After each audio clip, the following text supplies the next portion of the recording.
Hey there, everybody. Have we got some news for you? I didn't think this was going to happen today. I'll be totally honest. I didn't think if we were getting it, I thought maybe a month from now, if then. I'm surprised. I am so excited. Blacklist has been renewed for season 9.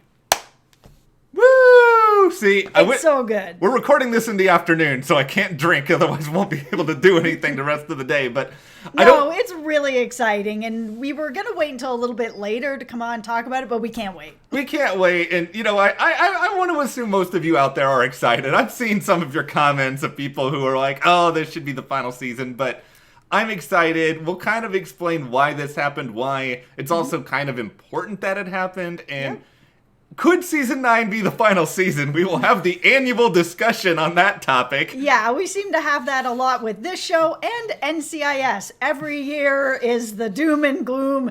This is the last season, and it never is. Speaking of NCIS, I'm just going to pick up what you dropped there. We're going to have a video review of the latest NCIS later tonight. Yep. Subscribe to the channel so you don't miss that, or Blacklist coverage later in the week. We are closing in on 44,000 subscribers. Yes, we are. So hit that subscribe button, help us reach that milestone, and that way also you don't miss out on Friday, because we'll have videos up on Friday after the Blacklist episode. You guys may not be number one on the Blacklist, but you will be number one in our hearts. I will keep using that. I will never stop. Okay, let's talk about why... I'll admit why I was worried about this. All right. Because I follow the ratings really closely. I'm a little bit of a nerd with this, and it has been down for most of the season so far. And so I was already kind of feeling worried about that.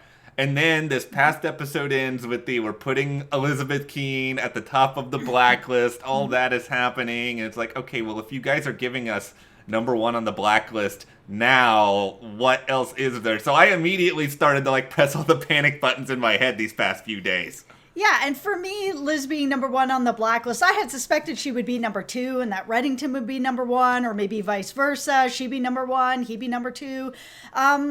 I just don't think that the numbers seem to really matter. It all feels very fluid now after this last episode where Reddington was just like, oh, now we got to put Liz on the Blacklist, and now all of a sudden she's number 1. I'm just like, okay, so you're just making up these numbers and putting whoever you want wherever you feel like it as problems come up on your Blacklist. So I'm starting to feel like the numbers on the Blacklist don't matter as much as who is Reddington and that story.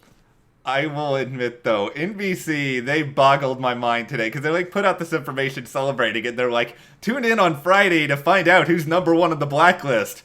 You just spoiled it on this past episode. Or they were randomly bringing, oh, here's the ghost of Mr. Kaplan. She's now number 1 on the list.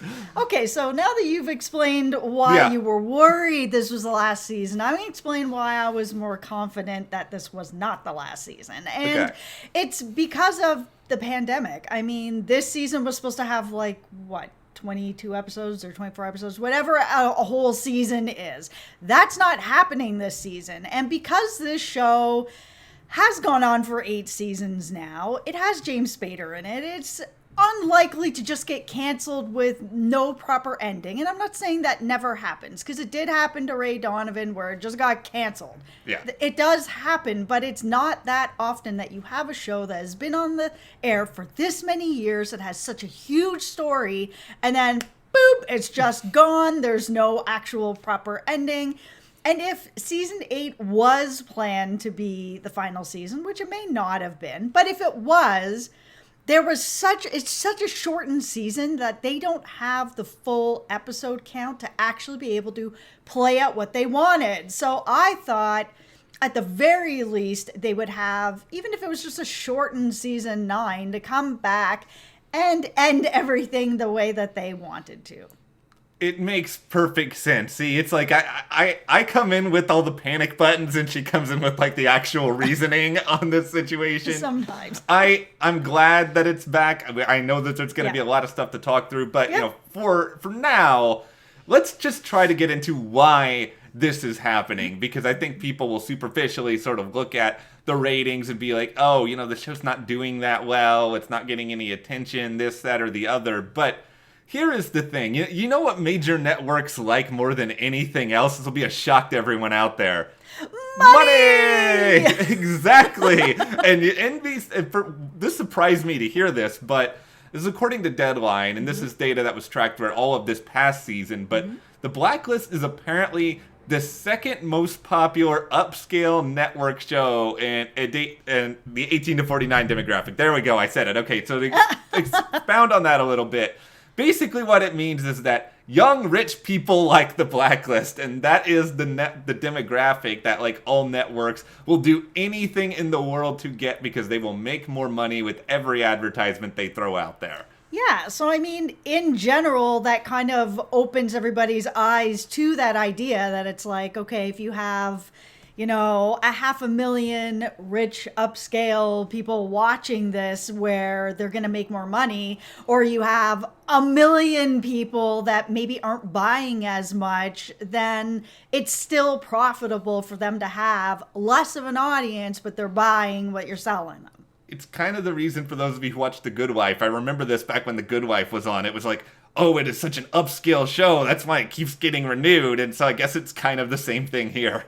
Also, episodes for this show more than double their ratings when it comes to DVR and streaming. So, I mean, when you kind of add all of this together, the show is not all doom and gloom and doing as badly as, you might look at first glance and be like, oh, ratings have dipped this week. Not exactly. Let's be real. And I want to live in a world where everyone out there watches The Blacklist immediately, 8 o'clock, Friday night. Let's go. Let's do this. I mean, we do that a good bit of the time. But a lot of people just aren't home on Friday nights. They're off doing other things. Maybe they don't have people in their sort of home group right now that are enjoying it. They have to catch up on it after the fact. And so shows that air on Fridays tend to pick up more viewers in the days that follow. And we hear that from a lot of you guys in the comments as well. Yeah, so, for sure. That data doesn't surprise me too much. I'm just glad it's there, to be honest. So we also have to talk about its performance internationally. Yeah, so, and we definitely know this. And this is one of my favorite things about talking about The Blacklist on the channel is, we hear all the different countries you guys are from. It is extremely popular worldwide. I mean, some of this is probably just the James Spader effect. Like, you've loved Spader for decades. Yeah, I mean, I sort of grew up when he was coming up as an actor in Pretty in Pink and all that stuff. I mean, he is generational. He's amazing. He is beloved worldwide. And this is one of the important things about this. This is where it can get a little bit confusing, but typically if a network produces the show themselves, they make a lot of the money from licensing, international distribution, Netflix, all of that sort of stuff. Now, a lot of shows, though, they're produced from outside studios, and in that case, the outside studio, when they license it out to other countries or whatever, they take the majority of the lion's share back. The Blacklist, though, it's produced by Sony, but they have a profit share 50-50 with NBC Universal. So basically, all the performance on Netflix, all the international stuff, that all comes back to NBC and Sony. So they have like a mutual benefit to keeping it around as long as possible, as long as people are still watching. Money! Exactly. Everybody's rolling in it. Yeah, I mean, this is the reason why they've put out like graphic novels and all sorts of other stuff about the show over the years too, just because they know people will buy it and it'll bring in more money. This show, it is still a phenomenon, even if the viewers are less. It's clearly doing well enough that they're not even waiting to renew it. They're announcing it in freaking January. Yeah, I know. Usually in a normal TV season, we hear most of sort of cancellations and renewals in the spring. Like, yeah, it is. It was not news I was expecting in January. Now, we do have to talk about, is then season 9 going to be the final season? And I mean, who really knows at this point? It is. This is the thing, is that every time we see these renewal announcements, I'm always expecting it's going to be like, oh, and it's the final season. Yep. That wasn't in anything that I saw at the time of this recording. That does not mean that season 9 won't be the final season. Like, it could very well still be. It does feel like we're closer to the end at this point than we are at the beginning. But they're biding their time. I'm guessing they either don't know how long they want the story to go, or they just don't want to announce it yet. or they have another story that's connected to what is going on. So I can understand why everybody thinks we're nearing the end. Liz is number one on the blacklist. Yeah. Reddington is coughing up blood. How long does he have? Is he going to die, sort of thing? But I mean, there are still greater mysteries that do revolve around who he is and sort of what his plan is around Liz. Is he actually connected to Liz? Like, what is all of this? And that story can still play out even if they actually wrap it up. So let's say on Friday night, they wrap this up where they're like, yeah. Oh, Reddington is so-and-so, and this is how he knows you, and this is all that's happening. There can be a lot of offshoots to that makes it still dangerous, depending on what their connection is, or who he is, or what is happening. Like, I just personally don't think that the who is Reddington has to be the, only main mystery. I think that we can get past that we can be told who he is, and it can open up a whole can of worms of a bunch of other problems. I'll admit, I used to be one of those people that was like, okay, the series finale has to be that. Like, I used to think it had to be, you resolve the mystery then, and that's the end of the show, but... Or we never end up finding out, and it's the friends we made along the way. Oh, no. You can't use this against me. I've done it too many times already. No. That's right. Okay. I think that at this point, though, as long as we're having fun, as long as we are continuing to make friends along the way, doesn't really matter. I think this past year has just put a lot into perspective for me, that it's just if we're enjoying the show, if they keep having weird characters, interesting blacklisters, yeah, who cares when the mystery is resolved? We just want to have fun. Yeah, and for me, I just, where they've landed right now with Liz, and she's on revenge trail here, I mean, I don't want the show, and I mean, who knows if I'll get what I want, but I don't want the show to end with the two of them hating each other or being on this sort of path where they're no longer talking, they're not working together, they're trying to kill each other, any of this stuff. I'd like to see if it's, gonna continue on for a little bit further on this season, that if we're moving into season 9, that we're moving in a different direction, that maybe there is whatever this bigger mystery is going to be something that will be revealed, that will bring the two of them back together, and they need to be a team to go into season 9 to tackle whatever this problem is.